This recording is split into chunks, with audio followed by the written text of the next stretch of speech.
नमस्कार, बहुत स्वागत है आपका। आप देख रहे हैं जी राजस्थान। मैं हूं आपके साथ चंद्रश्री राजपूत और मैं आपके साथ हार्दिक दवे। अगले 2 घंटे में जो वोटिंग परसेंटेज आएगा वो बताएंगे हम आपको जी राजस्थान पर। अभी तक का सुबह 9 बजे तक का वोटिंग परसेंटेज 10.34% हो चुका है, यानी राजस्थान की 12 लोकसभा सीटों पर वोटिंग परसेंट अब तक 10.34% है।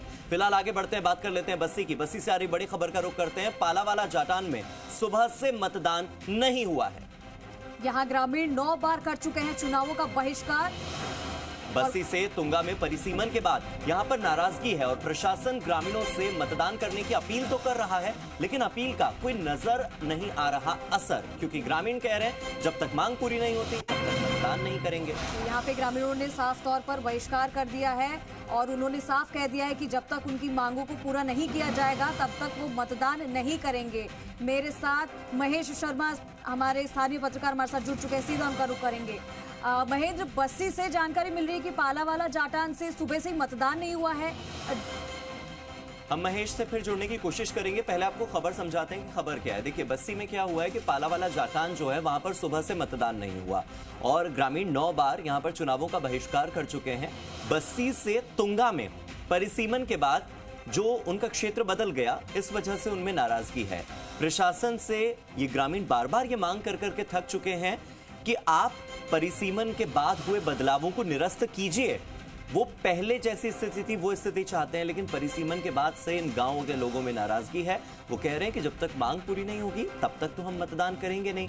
ऐसे में प्रशासन समझाइश की कोशिश ये कर रहा है कि अगर आप मतदान नहीं करेंगे तो संसद तक आपकी आवाज पहुंचेगी कैसे, इसलिए मतदान तो कीजिए। मेरे सहयोगी महेश शर्मा मेरे साथ जुड़ गए। सीधे महेश का रुख करते हैं। महेश, इस बार फिर मतदान का बहिष्कार कर रहे हैं बस्सी में।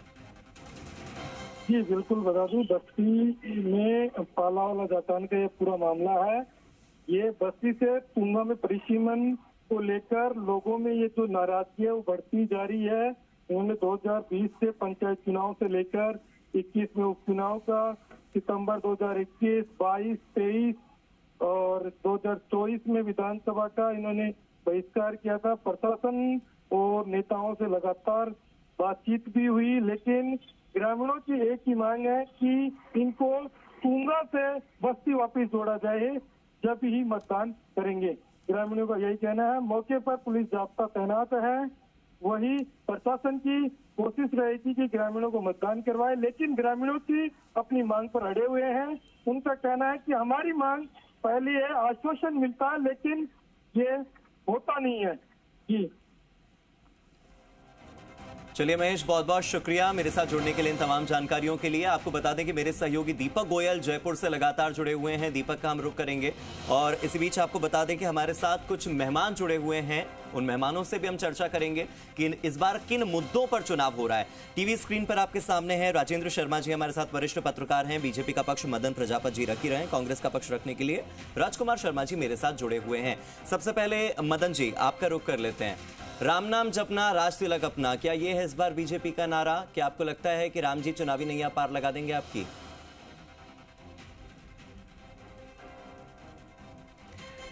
देखिए, हम तो पहले भी राम के थे और राम की ही बात करते थे। ये तो उनसे पूछिए जो पहले राम के अस्तित्व को नकार देते थे और अब राम जो है चुनाव में जिनको याद आते हैं वो कभी कोर्ट पे जनेऊ पहनते हैं, कभी महाकाल के कनक दंडोत करते हैं। हमारी तो दिनचर्या में राम राम, हम तो सुबह उठते ही राम राम करते हैं।